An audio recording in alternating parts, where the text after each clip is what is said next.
The auspicious incense was rising in wispy plumes from the purple-gold bronze incense burner. Its cloyingly sweet scent drifted into my nostrils in faint wisps, yet for a moment it made me think I could smell the foul, bitter stench of that poisoned wine from my past life in the coal palace. Young lady, do you think this golden phoenix hairpin with pearl accents looks just right? Today is the grand day of the imperial concubine selection. You must outshine all the other beauties and not let those candidates from the collateral branches steal the spotlight. The crisp voice of my personal maid, Banksia, reached my ears. I opened my eyes with a start, and my gaze instantly fixed on the diamond-shaped bronze mirror before me. Reflected in the mirror was a face that, though unadorned by makeup, could not hide its beauty: black hair like a cloud, skin as smooth as cream, young and vibrant, with not a single trace of the ravages of time or betrayal. My fingers trembled slightly, and I suddenly clenched my palm tightly. A sharp, stinging pain shot through my skin, clearly telling me that I, Meng Changning, had truly crawled my way out of that dark, cramped, and desolate palace. I found myself back in the early spring of the 15th year of the Jianan era. On this very day, the selection of the principal consort for the third prince, Zhao Jingyuan, was to take place. In my past life, it was while wearing this phoenix hairpin that I accepted the jade rui from Zhao Jingyuan's hands at the imperial concubine selection ceremony. From that moment on, I, Meng Changning, became the sharpest blade in his arsenal. I depleted the Meng family's staggering wealth, accumulated over a century. I mobilized my maternal grandfather's salt merchant network in Jiangnan, and I even sacrificed my own health to devise strategies and recruit advisors for him. Stepping on my flesh and blood, he ascended, step by step, to the imperial throne. But on the day he ascended the throne, what awaited me was not a coronation ceremony, but an edict deposing me as Empress and banishing me to the coal palace. Wearing the imperial robe I had sewn for him with my own hands, he held the hand of my younger half-sister, Meng Ruoliu, who was usually the most gentle and delicate of all, and looked down on me from on high. Changning, you have a wicked heart and are far too ruthless. You lack the gentleness and grace expected of a woman. How can you possibly be worthy of being the Empress? It is Lu Kai who is the true love of my life. All these years, I've made her endure the injustice of serving as your backdrop.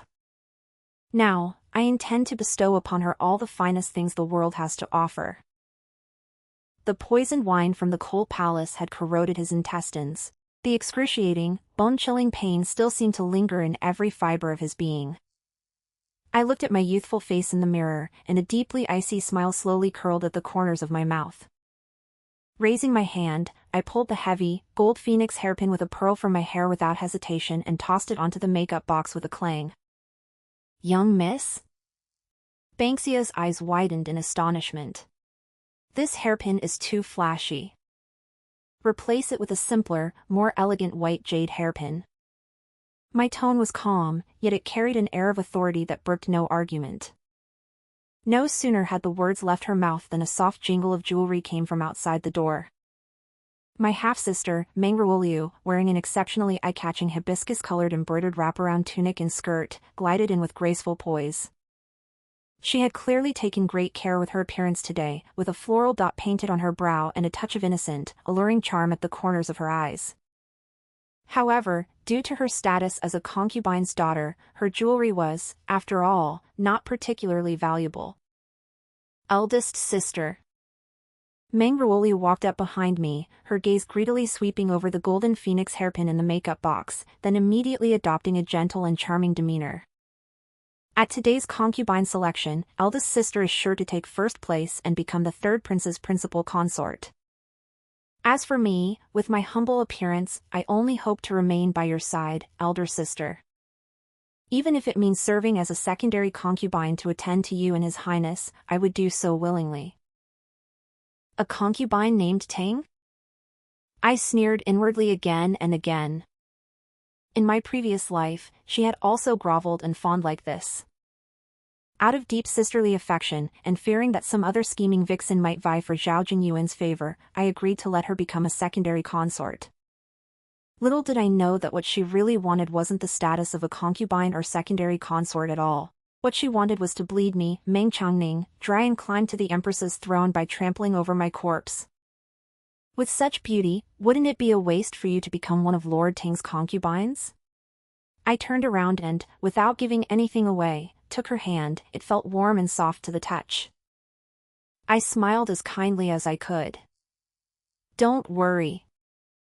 With the selection ceremony today, your eldest sister will definitely find you a good match.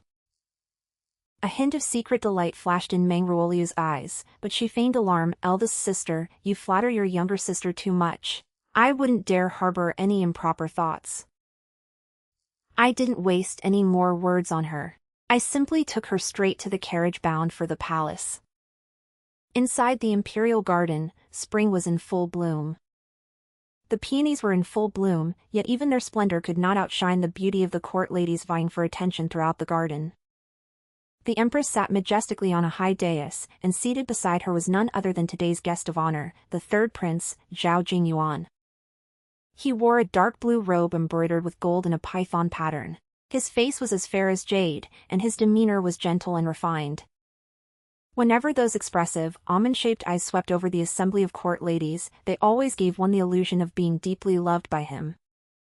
In my past life, I had drowned in this kind of false tenderness, unable to free myself from its grip. Seeing that face again at that moment, all I felt was a wave of nausea churning in my stomach. As the eunuch called out their names, row after row of court ladies stepped forward to pay their respects. Zhao Jingyuan held in his hand a rui made of milky white jade, a symbol of the position of principal consort, yet his gaze had long since passed over the crowd, landing precisely on me. He needs me. I am the legitimate daughter of Grand Tutor Meng and the granddaughter of the wealthiest man in Jiangnan. Marrying me would mean gaining untold riches and the support of the virtuous and literate officials. Changning, the eldest daughter of the Meng family, stepped forward to be selected. The eunuch's sharp voice rang out. I took a deep breath, clenched my fingers tightly against the palm of my hand inside my sleeve, and at the same time, secretly bit down on the tip of my tongue. A faint taste of blood spread through my mouth, and my face instantly turned as pale as paper. With extremely unsteady steps, I slowly made my way to the center of the grand hall. Meng Ruoliu followed closely behind me, her gaze fixed intently on the jade rui in Zhao Jingyuan's hand. Zhao Jingyuan stood up, a warm smile on his face, and walked toward me step by step. He stopped in front of me, his voice so gentle it could melt ice. Changning, I have been waiting for this day for a very long time. Having said that, he reached out to place the jade rui in my hand. Just as his wrist shot the ball. Ahem, ahem, ahem. Your Highness. My body lurched suddenly. I clutched my chest and began coughing violently. The cough felt as though it were tearing my heart from my chest. My legs gave way, and I fell straight to my knees on the blue stone slabs. Fresh blood trickled from the corner of my lips down my pale jawline, spreading across the plain fabric of my robe to form a startling red plum blossom. Changning! Zhao Jingyuan's expression changed drastically. He instinctively reached out to support me, but, mindful of propriety, he stopped his hand midair. The Empress on the high dais also frowned. What's wrong with that girl from the Meng family? Hurry up and summon the imperial physician. Your Majesty, please forgive me. Your Highness, please forgive me. I collapsed weakly onto the ground, my breath as faint as a thread, as if I might faint at any moment. Since early spring, I have been afflicted with a grave illness that has damaged my heart and lungs. The physician said. The physician said that I may find it difficult to bear children in this lifetime, and that my life expectancy may be shortened. I should not have concealed this during today's audience with your Majesty, but I dared not disobey the imperial decree. As soon as those words were spoken, the entire room erupted in an uproar. Zhao Jingyuan's hand, clutching the jade rui, froze instantly. In the imperial selection of consorts, the greatest taboos were infertility and a short life. No matter how much he coveted the Meng family's wealth and power, he could never marry a sickly woman, one who might die at any moment and could not bear him an heir, as his principal consort. That would be a disgrace to the imperial family, and an ill omen in the struggle for the throne. I clearly caught a fleeting glimpse of disgust and frustration in Zhao Jingyuan's eyes. That's exactly the outcome I'm aiming for. Refusing a marriage proposal and defying the imperial decree is a capital offense, but if I'm considered useless, the imperial family will naturally want nothing to do with me. Changning, I had no idea you were in such poor health. Why didn't you say so sooner? Zhao Jingyuan quickly put aside the tenderness he had just shown, his tone now tinged with reproach and detachment, and he silently tucked the jade rui back into his sleeve. I lowered my head to hide the mockery in my eyes, then pulled Meng Ruoliu, who had long since been frozen in shock beside me, closer. Weak yet resolute, I spoke, I know I am unworthy of serving your highness. But the Meng family's sincere devotion to your highness is evident to heaven and earth. My younger half-sister, Ruoliu, is gentle and kind, possessing both virtue and talent, and is strong and healthy. She has always managed the household affairs for our mother at home. If your highness will not reject her, Ruoliu will certainly be able to take my place and serve you faithfully by your side. Meng Ruoliu suddenly turned to look at me, her eyes bursting with disbelief and ecstasy. She never expected that this huge stroke of luck would actually fall into her lap just like that. Zhao Jingyuan's gaze fell upon Meng Ruoliu's delicate and captivating face. Meng Ruoliu was indeed strikingly beautiful. Her eyes, as clear and deep as autumn water, were now gazing at him with tender affection and a touch of vulnerable innocence. With me out of the way, the magnetic pull between that scumbag guy and that slut instantly kicked in. The Empress spoke from the raised platform. Since the eldest daughter of the Meng family is unwell, it would naturally be inappropriate for her to enter the palace.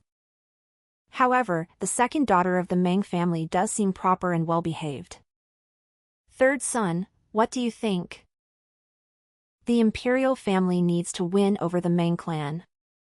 Since the legitimate daughter is a sickly child who cannot bear children, choosing the concubine-born daughter as a second-best option is still a tremendous honor for the Meng family.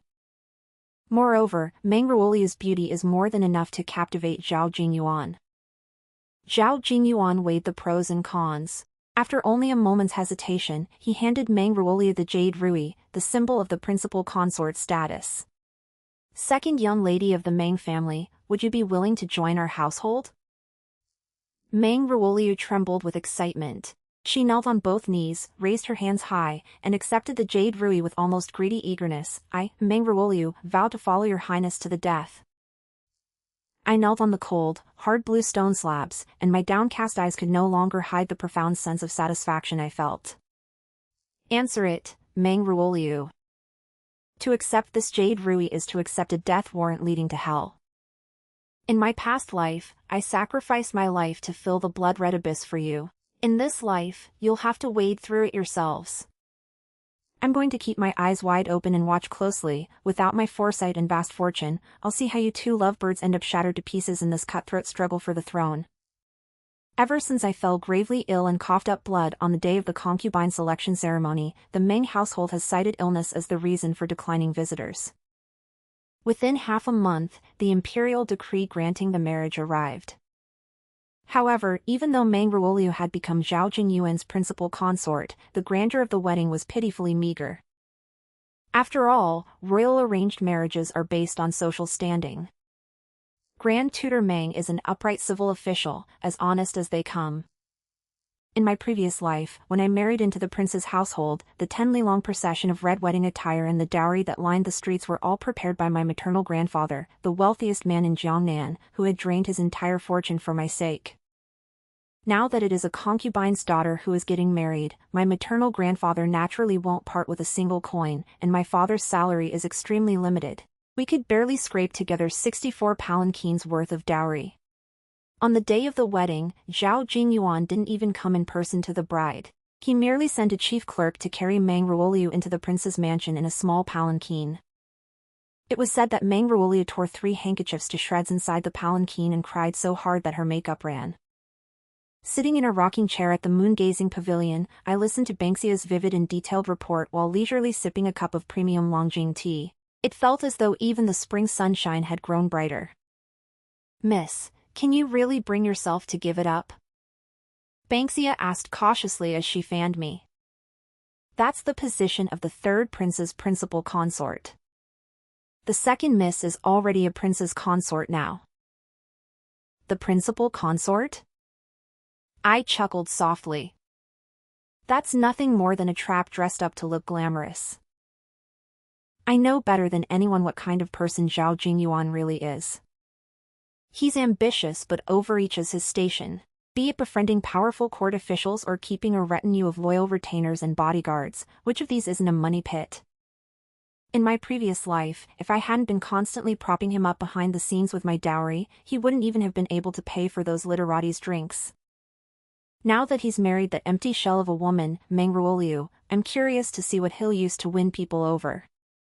Sure enough, in just 2 short months, Zhao Jingyuan took a major fall in the imperial court. Floods had struck the Jiangnan region, and the Ministry of Works urgently needed 300,000 taels of silver for disaster relief and levee repairs. In my previous life, Zhao Jingyuan took on this task voluntarily in order to earn a reputation for benevolence and virtue. He had no money of his own, so I wrote a letter to my maternal grandfather through the night, tapping into the Jiangnan Merchants Association's networks to scrape together the 300,000 taels. This allowed him to carry out the relief efforts in grand style, earning the emperor's praise and the people's support. In this lifetime, he resorted to the same old trick, pounding his chest in the imperial court and promising to raise the disaster relief funds within 10 days. 10 days later, however, he had barely managed to raise 50,000 taels. The emperor flew into a rage during the morning court session. In front of all the civil and military officials, he slammed the memorial down hard on Zhao Jingyuan's face and berated him, calling him a show-off who is unfit for high office. Not only did he strip him of his position as assistant minister of the Ministry of Revenue, but he also fined him half a year's salary and ordered him to remain under house arrest to reflect on his mistakes. When the news reached the Meng residence, I was sitting in the pavilion practicing calligraphy. The tip of my brush faltered, and the ink spread across the shin paper in a dark smudge, yet I laughed out loud, feeling utterly content. This is Zhao Jingyuan without me to back him up. A plucked phoenix, not even worth a pheasant. However, I am well aware that simply making Zhao Jingyuan look foolish is not enough. The vortex of the struggle for the throne has already formed, and as the leading force among the upright factions, the Meng family can by no means remain unscathed. I must find a powerful ally, for the sake of the Meng family and for myself. And throughout the entire Dayuan dynasty, there was only one person capable of standing up to Zhao Jingyuan, or even the other princes. Gu Xiuqi, the current chief minister. In his previous life, Gu Xiuqi was Zhao Jingyuan's greatest political rival. Though born into humble circumstances, he climbed step by step to the pinnacle of power through his extraordinary talent and ruthless tactics. He acted with ruthless determination, capable of turning the tides at will, and was known as the living king of hell. In that past life, to help Zhao Jingyuan defeat him, I racked my brains, even going so far as to devise a treacherous scheme to drive a wedge between him and his disciples. Ultimately, this led to his crushing defeat in a political power struggle, and he died on the city wall, pierced by a hail of arrows. When I think back to the cold, contemptuous look he gave me just before he died, it still sends a chill down my spine. But in this life, the enemy of my enemy is my friend. On the night of the 15th, the moon was dark and the wind was strong. I changed into my night attire, evaded the guards at the Meng mansion, and quietly made my way to a secluded tea house in the southern part of the city. On the surface, this tea house was a place that sold plain tea, but in secret, it served as an intelligence outpost under Gu Xiuqi's command. In my previous life, I had paid a hefty sum to uncover this secret, and now it had finally come in handy. I pushed open the door to room No. 1. There were no lights on inside the room, only moonlight streamed through the window lattice onto the floor. A tall, slender figure stood with his back to me, hands clasped behind his back, by the window. "Miss Meng, you're quite the strategist." That little stunt of coughing up blood at the concubine selection ceremony not only allowed you to walk away unscathed, but also left that foolish half-sister of yours in the third prince's care. And now you've come calling at my private estate in the dead of night. I wonder what brings you here. The man turned around, and the moonlight illuminated his cold, otherworldly face. Gu Xiuqi was strikingly handsome, with arched eyebrows and starry eyes, and a high, straight nose. Yet his narrow, phoenix-like eyes betrayed a chilling indifference and sharpness. "I didn't beat around the bush," I walked straight over to the table, sat down, and met his gaze calmly. I've come to see Prime Minister Gu to discuss a deal that's sure to be a win-win. Oh. Gu Shiuqi walked up to me, looking down at me from above, a mocking smile playing at the corners of his mouth. Since Miss Meng doesn't even care about the position of the Crown Prince's principal consort, I'm curious, what kind of bargaining chip do you have to offer me in this deal? I smiled slightly, pulled a thick file from my sleeve, and slid it toward him. These are the ledgers documenting the Two Rivers Governor-General's acceptance of bribes and embezzlement, as well as evidence of his secret withholding of military pay and illicit trade in government-controlled salt. With this, Your Excellency the Chief Minister will be able to remove the Crown Prince's most significant thorn in the side in Jiangnan. Gu Shiuqi's gaze instantly grew deep and intense. Instead of immediately reaching for the case file, he fixed his eyes on me, as if trying to see right through me. The governor of the Two Rivers was the Crown Prince's cash cow. Gu Shiuqi had been investigating him for 3 years but had been unable to find any concrete evidence. He knew better than anyone else just how valuable this case file was. Meng Changning, he suddenly leaned forward, resting his hands on the table, instantly closing the distance between them. Do you realize that handing this over will drag the entire Meng family into this mess? You're a young woman who's never set foot outside your home. Where did you even get these things? What exactly are you after? He exuded an overwhelming sense of intimidation, but I didn't flinch one bit. Your Excellency, the Chief Minister, need not concern yourself with my sources. As for what I want, I looked him straight in the eye and said, enunciating each word clearly, I want Zhao Jingyuan to be disgraced and ruined, with no chance of ever recovering. I want you to be my sword, and I will be your purse. Gu Shiuqi stared at me for a long time, then suddenly let out a low chuckle. The sound of his laughter seemed particularly jarring in the silent room, yet it carried an indescribable fervor. Interesting, he said, straightening up as his long, slender fingers tapped lightly on the tabletop. There are countless people in the capital who want to kill me, Gu Shiuqi, but you're the first woman who's dared to use me as her weapon. All right, I'll take this job. He picked up the file from the desk, turned and walked toward the door, then suddenly stopped and turned his head to glance at me. Meng Changning, you'd better pray your pockets are deep enough. Otherwise, if this knife ever rests and turns on you, it could cost you your life. Don't worry, Your Honor. I stood up, smoothed out the hem of my robe, and spoke in a voice that was eerily calm. I have more than enough money to buy Zhao Jingyuan the most luxurious coffin. A secret and deadly alliance was quietly forged in this tea house, where no sunlight ever penetrated.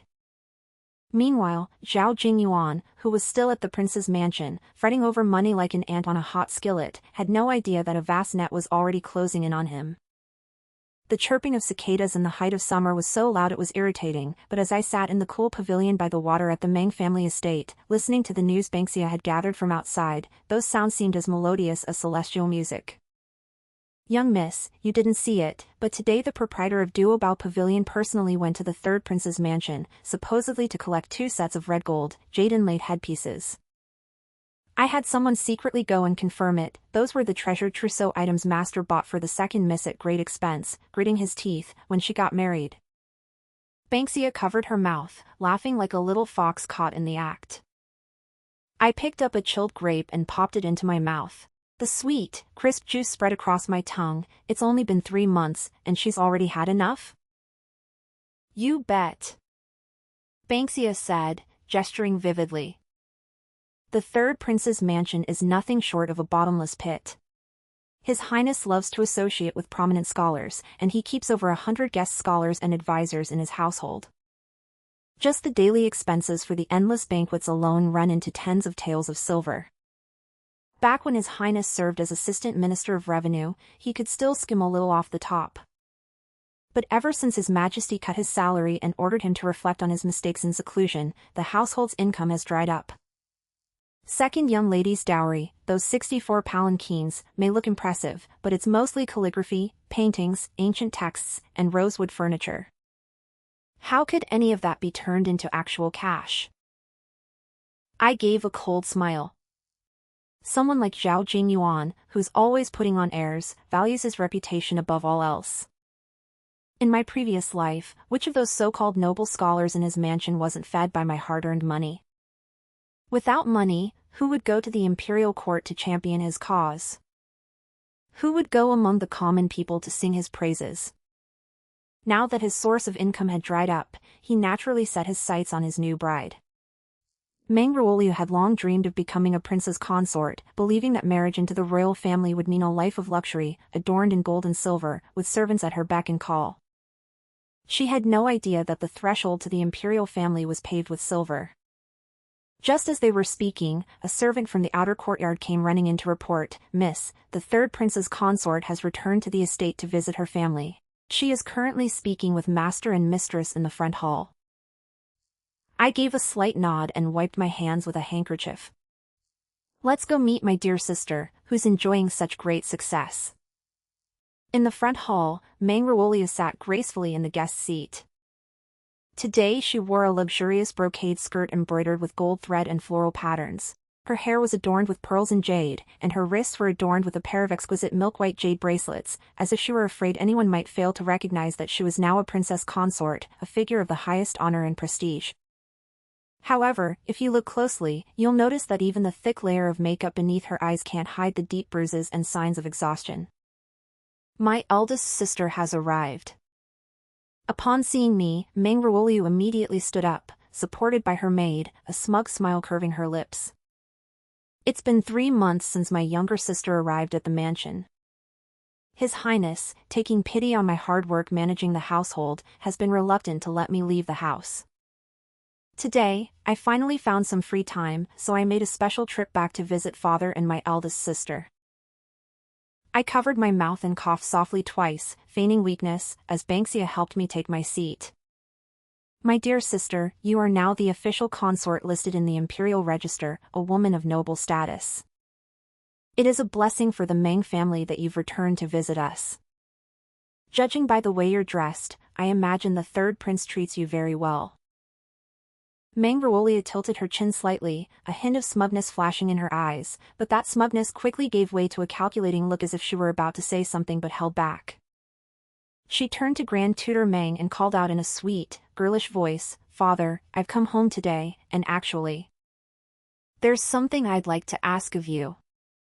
Grand Tutor Meng was stroking his mustache when he heard this. He frowned and said, "Now that you've been married off, you're part of the imperial family. I'm just a man of integrity, what can I possibly do to help you?" "Father, you've misunderstood," Meng Ruoliu said, biting her lip, but her gaze drifted toward me. His Highness is planning to host a grand lotus viewing banquet at the mansion next month, inviting the capital's leading scholars and dignitaries. However, the mansion's expenses have been quite high lately, and as I've only recently taken charge of the household finances, I'm inevitably a bit short on funds. I've heard that my eldest sister's maternal grandfather's business in Jiangnan is thriving. I wonder if my eldest sister might lend me 50,000 taels of silver to tide me over for now. Once His Highness is in a better financial position, I will certainly repay double the amount.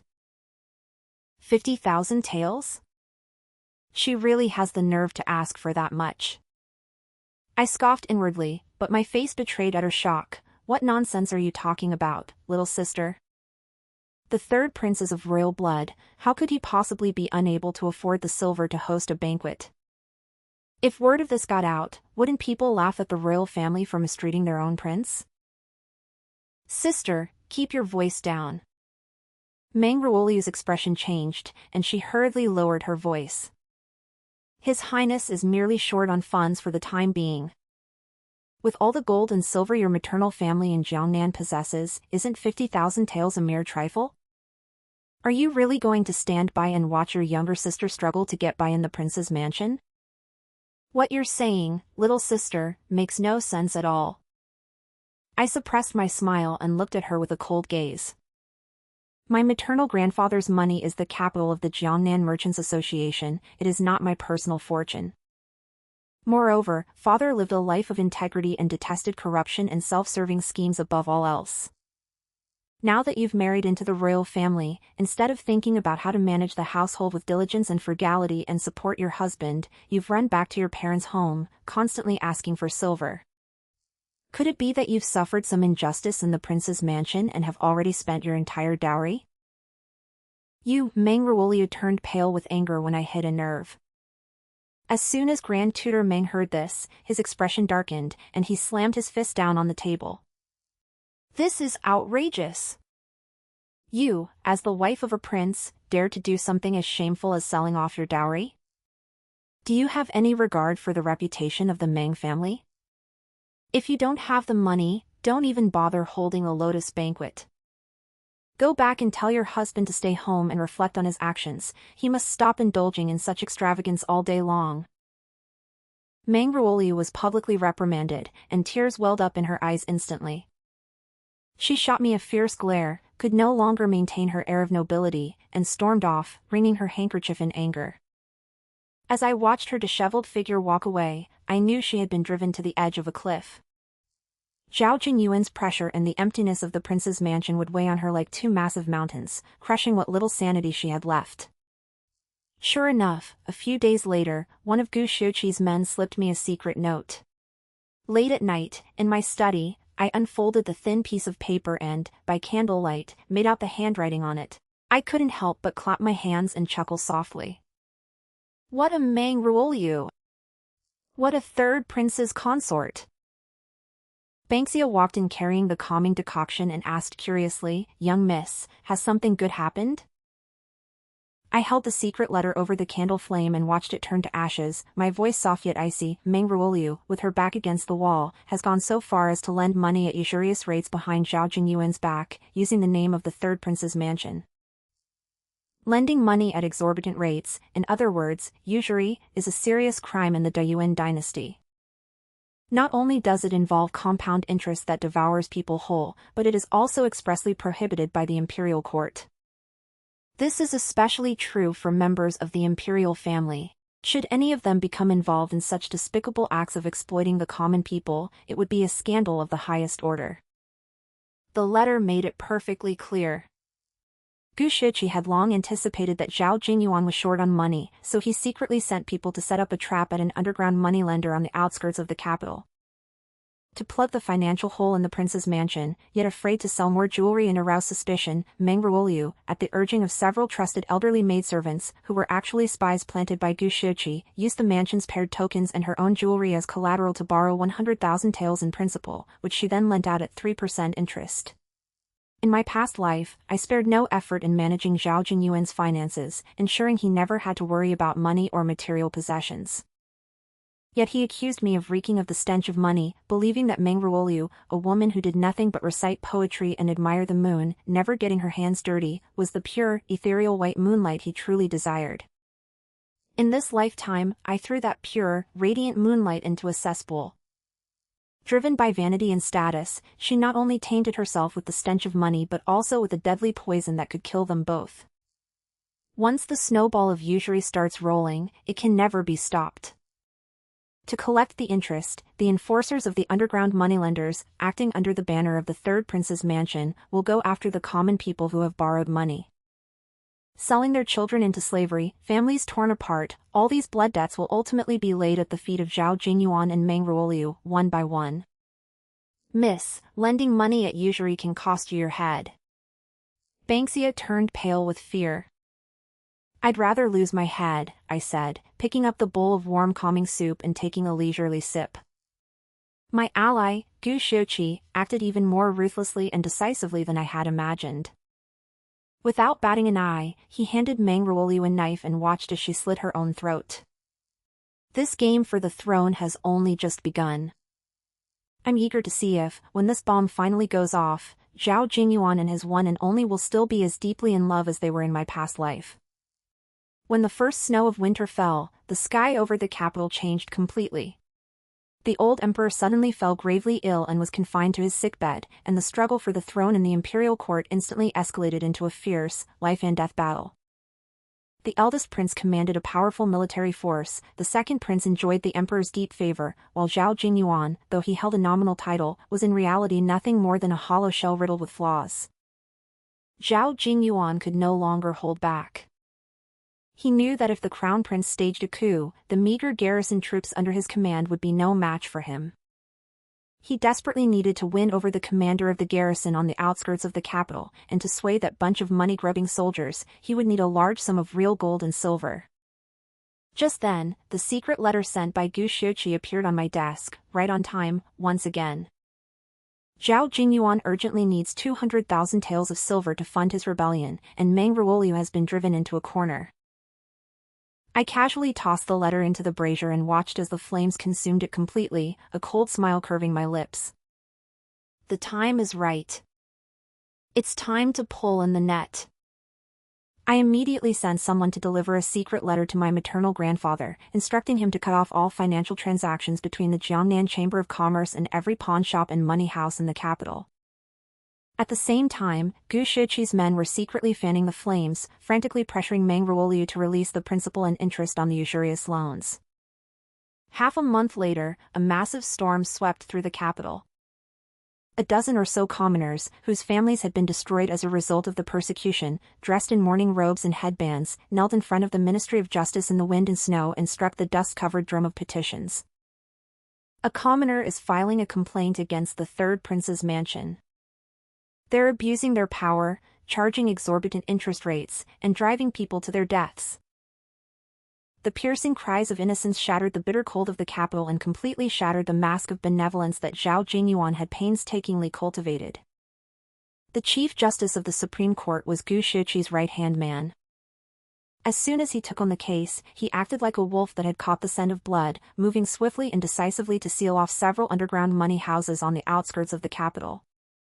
The evidence was irrefutable. The ledgers bore the private seal of the third prince's mansion, and there were even pawn tickets for several imperial gifts that had been part of Meng Ruoliu's dowry. When the news reached the palace, the emperor, who was already gravely ill, was so enraged that he immediately coughed up a mouthful of black blood. He issued 3 imperial edicts in quick succession, ordering the Ministry of Justice to conduct a thorough investigation and summoning Zhao Jingyuan to the palace, where he subjected him to a brutal beating from the very start. "You ungrateful son. I'm not even dead yet, and you've already started fleecing the people and exploiting them to the bone. Lending money at exorbitant interest rates? You, a prince of such high standing, have actually resorted to such despicable deeds." I heard that when Zhao Jingyuan was carried out of the palace by the imperial guards, his back was beaten to a pulp, and he was barely clinging to life. Yet he didn't even have time to tend to his wounds. As soon as he returned to his mansion, he rushed straight into Meng Ruoliu's courtyard. "You wretch! How dare you lend money at usury behind this prince's back?" Zhao Jingyuan's eyes were bloodshot, and he looked like a raging beast as he clamped his hands tightly around Meng Ruoliu's neck. He never would have imagined that this woman, whom he had always considered gentle and pure, would go behind his back and commit such a foolish act, one that could lead to the confiscation of his family's property and the extermination of his clan. Meng Ruoliu's eyes rolled back as he choked her. She frantically slapped at his hand and cried out hoarsely, "Your Highness. I did it for your sake. You said we needed 200,000 taels of silver to launch the uprising. Where was I supposed to come up with that much money? You forced my hand. How dare you try to make excuses?" Zhao Jingyuan slapped her hard across the face, knocking her to the ground, then pointed a finger at her nose and roared, "That's usury money. It's money meant to wipe out a family line. Not only have you ruined this prince's reputation, but you're trying to destroy my great cause as well. Guards! Lock this venomous woman in the woodshed. Without my orders, no one is to bring her water or food." Meng Ruoliu lay sprawled on the ground, her hair disheveled, a far cry from her former air of a high and mighty prince's consort. In desperation, she clutched at Zhao Jingyuan's robe and screamed, "Zhao Jingyuan! You can't treat me like this. It's your own incompetence. You couldn't raise the military funds, and now that trouble has arisen, you're pinning it all on me. I am your legally wedded principal consort. If I die, you won't be able to escape responsibility either." The two of them clawed and bit at each other like mad dogs, hurling insults back and forth. The once pretentious facade of warmth was torn to shreds, revealing their ugly, selfish, and greedy true selves. I heard every single word of it. Sitting in a warm, spring-like room, I held a cup of hot tea in my hands and watched the heavy snow falling outside the window, feeling nothing but peace in my heart. In my past life, I shielded him from every ambush and raised all the funds for his military campaigns, only to be rewarded with poisoned wine and banishment to the cold palace. In this life, I've merely watched coldly from the sidelines, and they've torn each other to shreds all on their own. "Young miss, the third prince has sent someone to deliver an invitation," Banksia said as she hurried in, holding a crumpled invitation in her hand, her tone betraying her undisguised disgust. I didn't answer. I just gave it a casual glance. Who else could he turn to at a time like this? Naturally, he'd come to the Meng family, his last hope. Zhao Jingyuan was cornered. The usury scandal was escalating, and the first and second princes seized the opportunity to mercilessly pile on in the imperial court, demanding that his title be stripped and that he be placed under house arrest. He had no military power, no money, and even the few upright censors who had always supported him were turning against him one after another because of this scandal. He had to rally every available force, and the Meng family, which controlled the financial resources of Jiangnan, was his last hope. Tell whoever comes that father has caught a slight cold and is not receiving visitors. As for me... I paused, a mocking smile curving my lips. Just say my old ailment has flared up again, and I'm too sick to get out of bed to see anyone. Banksia acknowledged the order and withdrew. Zhao Jingyuan was turned away at the gate of the Meng residence, but he refused to give up. He actually braved the wind and snow and stood outside for 3 full hours. Finally, he fainted from the cold and was carried back by a servant from the prince's mansion. When I heard the news, I was sitting in that secluded tea house playing a game of Go with Gu Xiuqi. On the chessboard, black and white pieces intermingle, and danger lurks at every turn. Miss Meng really does have a heart of stone, said Gu Xiuqi, his long, slender fingers holding a white stone that he dropped with a sharp click into a tricky spot, instantly capturing a large group of my black stones. He looked up, a hint of a probing smile in his narrow, phoenix-like eyes. After all, he was the man who nearly became your husband. Are you just going to let him freeze to death out there in the snow? I picked up a black stone and, without hesitation, blocked his retreat. The chief minister is joking. He's nothing but a stray dog, one that froze to death at the gate of the Meng residence. I'd rather not have that kind of bad luck. Upon hearing this, Gu Xiuqi let out a low chuckle. The sound was muffled yet cheerful, echoing through the quiet tea house. Meng Changning, he said, looking at me with a strange gleam in his eyes, you're even more ruthless than I imagined. But I like that.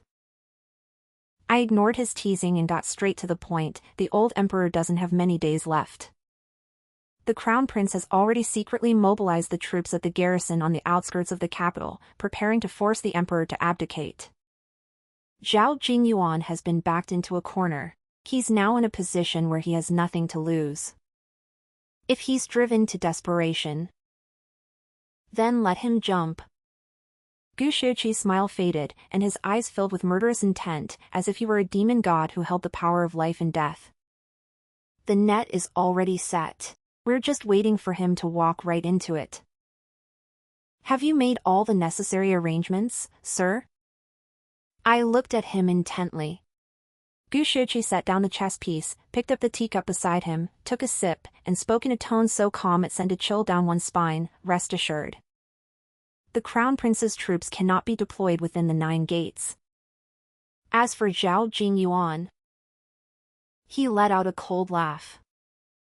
I've long had the list of his hidden agents and loyal assassins. If he dares to make a move, I'll make sure he ends up with no place to be buried.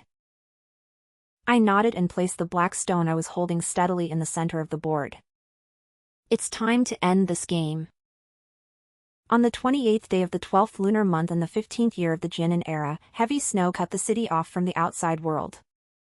Top-secret news has emerged from the Imperial Medical Bureau. The old emperor has passed away, and is clinging to life by a thread. The atmosphere inside the palace was so oppressive it seemed you could cut it with a knife, while outside the palace, in the capital, undercurrents were already churning and danger lurked at every turn. The first prince mobilized the troops from the garrison on the outskirts of the capital in an attempt to surround the imperial city. The second prince, meanwhile, contacted the commander of the imperial guard in an effort to take control of the situation from within. Zhao Jingyuan, having been driven into a corner, completely lost his composure and decided to make one last, desperate attempt to save himself. He played his last card, bribing several generals guarding the Shenwu Gate, intending to take advantage of the chaos to lead the 3,000 elite soldiers he had been secretly training and storm the imperial palace, forcing the old emperor to issue an edict of succession. This was his only chance, and a path of no return. Late at night, in the study of the Meng residence, I was quietly polishing a short sword. The blade reflected the flickering candlelight, gleaming with a chilling aura. "Young lady, something's wrong out there." Banksia rushed in, her face pale and her voice trembling. "The streets are filled with the sound of soldiers' footsteps, even the dogs have stopped barking." I sheathed the dagger, stood up, walked to the window, and pushed it open a crack. A cold wind laced with snowflakes swept toward them, and from the direction of the imperial city in the distance, they could faintly hear earth-shaking battle cries and see flames shooting high into the sky. "Here we go," I muttered under my breath. In a past life, during that battle for the throne, both the first and second princes suffered heavy losses. It was Zhao Jingyuan who, using the military funds I had raised and the troops I had recruited, quelled the rebellion as if divine troops had descended from the heavens, emerging as the ultimate victor. But in this lifetime, the script has been completely rewritten. In front of the Shenwu Gate, the sounds of battle shook the heavens. Zhao Jingyuan, clad in silver armor and wielding a long sword, sat astride a majestic steed, his eyes burning with fervor and madness. As he gazed at the palace gates slowly swinging open, it was as if he could already see the dragon throne beckoning to him. "Charge in! Capture the traitors alive! Protect His Majesty!" he roared, pointing his sword toward the depths of the palace. 3,000 elite warriors surged through the Shenwu Gate like a tidal wave. However, what awaited them was not imperial power within their grasp, but a hell on earth. The moment the last suicide bomber stepped through the palace gates, the two heavy doors slammed shut behind them. Bang! The deafening crash rang out like the death knell of the Grim Reaper, striking a chord in everyone's heart. Zhao Jingyuan yanked on the reins and looked around in terror. The square, which should have been empty, was now, at some point, densely packed with imperial guards armed with powerful bows and crossbows. On the high palace walls, torches blazed in unison, illuminating the night as if it were day. And the man standing on the Zhangyangmen Gate Tower, looking down on him from above, was none other than the greatest nightmare of his life, Gu Xiuqi. Gu Xiuqi was dressed in a crimson flying fish robe, with an embroidered spring dagger strapped to his waist. The cold wind made the sleeves of his robe flutter in the breeze. His cold, impassive face now bore a cruel and mocking smile. "Your Highness, the third prince, what are you trying to do, barging into the palace grounds in the dead of night with so many loyal followers?" Gu Xiuqi's voice was not loud, but, amplified by his inner energy, it carried clearly across the entire square. Zhao Jingyuan's face instantly turned deathly pale, and the hand gripping his sword began to tremble violently. He never could have imagined that his carefully orchestrated attempt to force the emperor's hand had long been part of someone else's scheme. "Gu Xiuqi! It was you, that treacherous minister, who misled His Majesty. I have come to purge the court of traitors." Zhao Jingyuan was still making a last-ditch effort, trying to use the pretext of righteousness to cover up his rebellion. Purge the emperor's inner circle? Gu Xiuqi snorted derisively, as if he'd heard the biggest joke in the world. He slowly raised his hand, and a member of the Imperial Guard standing behind him immediately handed him a scroll of Imperial Edict in bright yellow. "By the mandate of heaven, the Emperor decrees, the third prince, Zhao Jingyuan, has driven people to their deaths by issuing counterfeit coins and shows no sign of repentance. Now he has gone so far as to rally a following to plot rebellion, forcibly entered the imperial palace, and intended to assassinate the emperor and usurp the throne.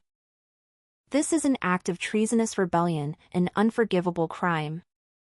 Gu Xiuqi, commander of the Imperial Guard, is hereby ordered to execute him on the spot. There shall be no leniency.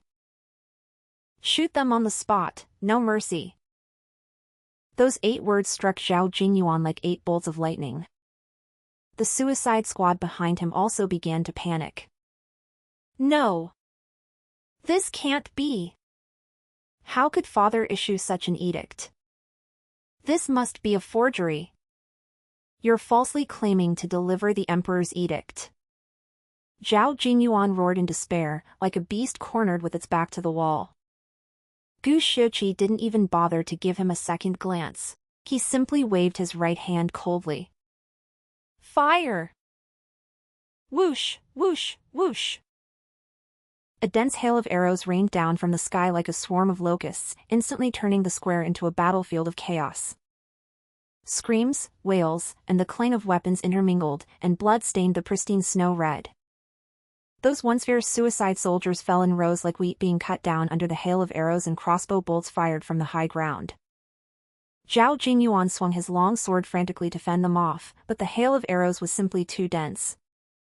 Before long, his warhorse was riddled with arrows like a hedgehog. With a pitiful whinny, it threw him to the ground. A stray arrow grazed his cheek, leaving a gash deep enough to expose the bone. He rolled around in a disheveled state among the piles of corpses, his helmet having fallen off and his hair in disarray, where was even a shred of a prince's dignity. Gu Xiuqi! I'll kill you! Like a madman, he grabbed a knife and staggered toward the city wall. However, before he could take even a few steps, several members of the Imperial Guard appeared before him as if out of thin air. With a flash of cold steel as their long swords were drawn, Zhao Jingyuan's legs were instantly severed at the knees. Ah! A piercing scream rent the night sky. Zhao Jingyuan collapsed to his knees with a thud in a pool of blood, his body writhing in agony. A traitorous subject, how dare you expect to see the chief minister? The commander of the Imperial Guard sneered, kicked him to the ground, and pressed his foot down hard on the man's chest. Half an hour later, the battle in the square came to a complete end. All 3,000 elite soldiers were wiped out, and the rebellions led by the first and second princes were simultaneously quelled. Zhao Jingyuan was dragged up to the city wall like a dead dog and tossed at Gu Xiuqi's feet. He was covered in blood. His legs had been reduced to a mangled, bloody mess. His eyes were glassy, yet he still stared intently at Gu Xiuqi. Why? How on earth did you find out about my plan? He asked, coughing up blood, his voice filled with resentment. Gu Xiuqi looked down at him from above, a mocking smile playing at the corners of his mouth. He slowly crouched down and said in a voice only the two of them could hear, "Want to know? Go ask King Yama in the underworld. But before you die, there's someone who wants to see you one last time." Gu Xiuqi turned around and gestured toward the shadows of the city gate. I stepped slowly out of the darkness, wearing a long, plain white gown with a large red fox fur cloak draped over it. The firelight shone on my face, which was as calm as a still lake. Zhao Jingyuan's pupils suddenly contracted as he stared at me in disbelief. "Changning, what are you doing here?" I walked up to him and looked down at the man I had loved with all my heart in my past life. "Zhao Jingyuan, how does it feel to be caught in this inescapable net?"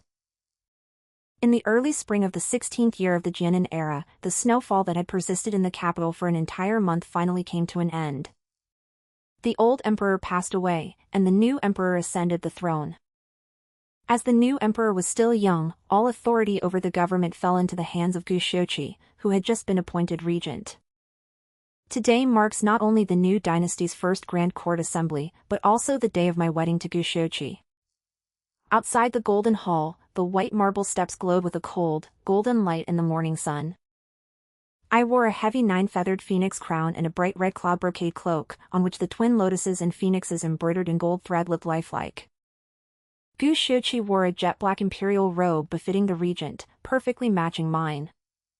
He held my hand tightly as we stood side by side on the lofty vermilion dais outside the golden hall. At the foot of the steps, countless traitors to the party knelt, awaiting their fate. The most striking figures among them were none other than the once vibrant third Prince Zhao Jingyuan and his beloved Moonlight, his principal consort, my dear sister Meng Ruoliu. Once a member of the imperial family, high and mighty, he now lay with both legs severed at the knee. Though the bleeding had stopped, the wound gave off a foul, putrid stench. With his hair disheveled, he lay face down on the cold blue bricks, clad in a prison uniform and emaciated to nothing but skin and bones. Meng Ruoliu, standing beside him, looked even more pitiful. The court robe she wore, which had once symbolized her status as the crown prince's principal consort, had long since been torn to shreds, stained with blood and caked with mud. Who knows what torments she had endured in the imperial prison? She was gaunt and emaciated, her gaze vacant. Where was even a trace of that pitiful yet captivating beauty that had outshone all others at the consort selection ceremony? Hearing footsteps coming from the imperial steps, Zhao Jingyuan struggled to lift his head. When his gaze fell upon my dazzling phoenix crown and ceremonial robes, as well as Gushiochi, who held absolute power and stood by my side, his eyes burst with disbelief, despair, and madness. Changning! Changning! He looked like a dying maggot, desperately clinging to the steps with both hands as he dragged his mangled, half-broken body toward me, leaving a horrifying trail of blood in his wake. Changning! Save me! The Meng family is wealthy, and the Jiangnan Chamber of Commerce is wealthy. Can't you have your maternal grandfather send troops, and use your money to bribe them into letting me go? Zhao Jingyuan cried out hoarsely, his face smeared with tears and snot. Not a trace of a prince's dignity remained. I know I was wrong. I shouldn't have trusted that bitch Meng Ruoliu. I shouldn't have let her engage in usury. Changning, you're the one most suited to be my principal consort. Please help me, as long as I can stay alive, I'll do whatever you say. Hearing Zhao Jingyuan's shout, Meng Ruoliu, who had been standing there in a daze, snapped out of it. She tumbled and scrambled down to the bottom of the steps, tilted her dirty, scarred face upward, and began frantically kowtowing to me, her forehead slamming against the blue stone pavers with a dull thud. Eldest sister! Eldest sister, I was wrong. I shouldn't have been so vain and tried to steal your marriage. I won't be the prince's consort anymore, I'll give the position of principal consort back to you. Just take it. Meng Ruoliu wept so bitterly it tore at her heart. Her voice was as shrill as fingernails scraping against glass. I beg you, plead with the regent prince to spare my wretched life. I don't want to die, I'm still so young. I really don't want to die, eldest sister. Looking at this man and woman groveling at my feet, I didn't feel even the slightest stir in my heart, only endless disgust. The pain from that cup of poisoned wine in my past life, the pain that had burned its way through my intestines, finally vanished completely at that moment. I looked down on them from above, my gaze as if I were looking at two lifeless objects. Seeing that I remained unmoved, Zhao Jingyuan, his hands trembling, reached into his prison robe and pulled out a blood-stained white jade pendant. It was a token of love he had personally given me back then, beside the rockery in the Meng family's rear garden, in an effort to win over the Meng family. In my past life, I had treasured it dearly, wearing it day and night, but in this life, I had tossed it into a corner of the storeroom on the very day I was reborn. I don't know when he found it again. Changning, look at this. This is the jade pendant that symbolized our love. You used to admire me so much, you were even willing to defy your father's wishes for my sake. Zhao Jingyuan seemed to be clinging to his last hope as he held the jade pendant high. For the sake of our past affection. Our past connection? I let out a cold snort, slowly released Gushiochi's hand, walked down 2 steps of the white marble staircase, and stopped in front of Zhao Jingyuan. I extended my slender, fair fingers and took the jade pendant from his filthy hand. A look of wild, desperate joy flashed in Zhao Jingyuan's eyes. He thought I'd finally changed my mind. Changning, I knew you'd. However, before he could finish speaking, I gently let go. There was a sharp crack. The priceless white jade pendant fell onto the hard blue stone bricks and shattered into pieces in an instant. As Zhao Jingyuan and Meng Ruoliu looked on in horror, I raised my foot, clad in brocaded shoes adorned with a pattern of 100 sons and 1,000 grandsons, and mercilessly stomped down on the pile of shattered jade. I ground the jade shards into fine powder with the sole of my shoe. The throne or a dead end, you chose this yourselves. Why are you crying now? I stared at them coldly, my voice as crisp as ice, resounding with authority across the plaza outside the Golden Hall. In this world, there has never been a moonlight high above everyone else, nor a stepping stone destined to die in the cold palace. Zhao Jingyuan, Meng Ruoliu, for the sake of your greed and ambition, you've schemed against others as if they were fools. This is the fate you have brought upon yourselves. You. Zhao Jingyuan stared intently at the pile of jade powder on the ground, his eyes wide with shock. Suddenly, he coughed up a large mouthful of black blood, collapsed lifelessly into the pool of blood, and lost consciousness completely. Meng Ruoliu let out a blood-curdling scream, collapsing into a heap as she soiled herself, babbling incoherently, "I'm going crazy, and don't kill me," clearly having completely lost her mind. I frowned in disgust, turned away, and didn't give them another glance. Gu Shiqi walked down the steps, gently yet firmly wrapping his arm around my waist to shield me from those filthy stares. He raised his eyes to the commander of the Imperial Guard standing beside him, his voice as cold as that of a demon. "Zhao Jingyuan and Meng Ruoliu have conspired to rebel and defy authority, a crime deserving of the severest punishment. Drag them to the Meridian Gate immediately and execute them by slow slicing. Their remains shall be hung at the city gate to bake in the sun for 3 days, to serve as a warning to others." "As you say." The fierce and ruthless Imperial Guards immediately stepped forward and dragged the 2 men away as if they were dead dogs. Their piercing screams grew fainter and fainter until they finally vanished entirely within the imposing walls of the Imperial City. That eyesore has finally been cleared away. Gu Shiqi clasped my hand tightly. The warmth from his palm seeped through my wedding gown, dispelling the last traces of chill from that early spring morning. He turned his head, those phoenix-like eyes, which usually radiated calculation and ruthlessness, were now brimming with deep affection and tenderness. "Ninger, from now on, we will gaze out over this vast land together." I took his hand in mine, turned to face the vast, boundless expanse beneath the Golden Hall alongside him, and as the rising sun bathed us in its light, a gentle smile spread across my lips. "Okay. In this life, I, Meng Changning, will not only live well, but I will also reign from the pinnacle of power, rule the world, and live my life to the fullest." The 19th year of the Jianan era, early summer. It has been exactly 3 years since that harrowing palace coup over the succession. Since the young emperor was still a child, the memorials submitted to the court were first delivered each day to the Chongjing Hall at the regent prince's residence, and then returned with the regent's approval in red ink via the secretariat. The salt administration in Jiangnan and the Tuhuais has been completely restructured according to your regulations, and last year's tax revenue more than doubled. Those old men at the Ministry of Revenue are now even more respectful toward you than they would be toward the god of wealth. Gu Shiqi looked up from the mountain of memorials, rubbed the bridge of his nose, yet his narrow, almond-shaped eyes were filled with a smile. Leaning back on a soft divan made of rosewood, I was leafing through the Chamber of Commerce ledgers my maternal grandfather had just sent from Jinling. Upon hearing this, I didn't even look up. I merely chuckled softly. "What's this? His Highness the Regent, is he now getting jealous of the Ministry of Revenue?"